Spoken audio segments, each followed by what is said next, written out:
एक राजसी रसोइया हुआ करता था, राजसी शेफ, जिनको महाराज शेफ, रसोइया कुछ भी कह सकते हैं हम। वो रोता हुआ भगवान बुद्ध के पास गया, बोला भगवान बुद्ध मैं इतना काम करता हूं, इतना कटिंग चॉपिंग कुकिंग, इतनी मेहनत करता हूं, इतना इनोवेटिव डिशेस बनाता हूं, लेकिन हमेशा अननोटिस चला जाता है, कोई मुझे नोटिस नहीं करता, कोई मेरे किए हुए काम पे ध्यान नहीं देता, मुझे उसका कभी कोई क्रेडिट नहीं मिलता। तो भगवान बुद्ध उसको देख के मुस्कुराए और बोले एक बात बताओ कि इस पूरे के पूरे राजमहल का जो सबसे बड़ा द्वार है, मेन द्वार, वो कितना दूर है, वहां तक पहुंचने में कितना देर लगता है?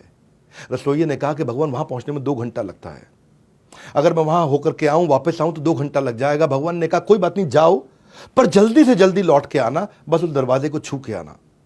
वो रसोइया भागा भगवान के आदेश पे और वापस आया, 1 ही घंटे में वापस आ गया। तो सारे देख के हैरान, बोला था दरवाजे को छू के आना, 2 घंटे का काम 1 घंटे में लौट के आ गया, झूठा आदमी। लेकिन उसने कहा नहीं भगवान, मैं दरवाजे को छू के आया। बोले कैसे छुआ? बोले मैं भागते हुए गया था और भागते हुए आया। भगवान ने कहा कि इन सब मानेंगे तभी जब तुम एक बार और करोगे। वो एक बार और गया, भागा और वापस छू के 1 घंटे में आ गया। लोग अभी भी नहीं माने, ये गया ही नहीं होगा, छुआ ही नहीं होगा। तो भगवान ने कहा फिर क्या किया जाए? उसने कहा कि भगवान एक काम करते हैं, अपने ही किसी एक शिष्य को बोलो कि वो उस द्वार पर खड़ा हो जाए, वो वहां जाकर के चेक करे कि मैंने उस द्वार को छुआ कि नहीं छुआ। भगवान ने कहा हाँ, मुस्कुराए, बोले ठीक है। वो जाके द्वार पे खड़ा हुआ, इस बार वो भागते हुए गया और फिर द्वार को छुआ और फिर लौट के 1 घंटे में आ गया और सबने कंफर्म भी कर दिया कि हाँ ये तो द्वार तक आया था और 1 ही घंटे में लौट के आ गया। तो शिष्यों ने पूछा भगवान ये सारा क्यों किया आपने? बोला बस मैं यही बताना चाहता था कि जब काम कर रहे हो ना तो ऐसे काम करो कि आइसोलेशन में ना हो, कंट्रीब्यूशन में हो और कोलैबोरेशन में हो, ताकि लोग आपको देख करके रिकॉग्निशन दे सकें। बोला क्या अर्थ हुआ?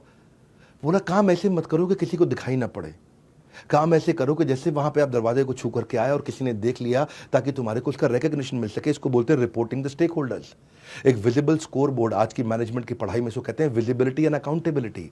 विजिबल स्कोर बोर्ड बिजनेस में भी, काम के अंदर भी, ऑफिस के अंदर भी ऐसा ही करना चाहिए। और भगवत गीता के एक और प्रिंसिपल को एस्टैब्लिश किया, जहां भगवान कृष्ण ने अपना विराट रूप दिखाया, अर्जुन को भी दिखाना पड़ा, तो अपने काम को दिखाना पड़ता है। हाँ क्या बोले संजय 11वें अध्याय के 9वें श्लोक में? बोले एवं उक्त्वा ततो राजन महायोगेश्वर हरि दृश्यम आशा पार्थस्य, पार्थ को अपना पूरा दृश्य दिखाया, परमम रूपम ऐश्वर्यम, अपना परम रूप ऐश्वर्य भगवान ने दिखाया। तो भगवान बुद्ध ने बोला कि कभी कभी अपना ऐश्वर्य दिखाना पड़ता है। और भगवत गीता में अगर कृष्ण ने अपना ऐश्वर्य दिखाया तो तुम तो रसोइये हो, तुमको क्यों जरूरत नहीं पड़ेगी अपना ऐश्वर्य दिखाने के लिए? इतने सुंदर लेसन्स। मैंने ये देखा कि बुद्धिज्म और भगवत गीता दोनों पढ़ाई एकदम सेम है, दोनों की शिक्षाएं एकदम सेम है।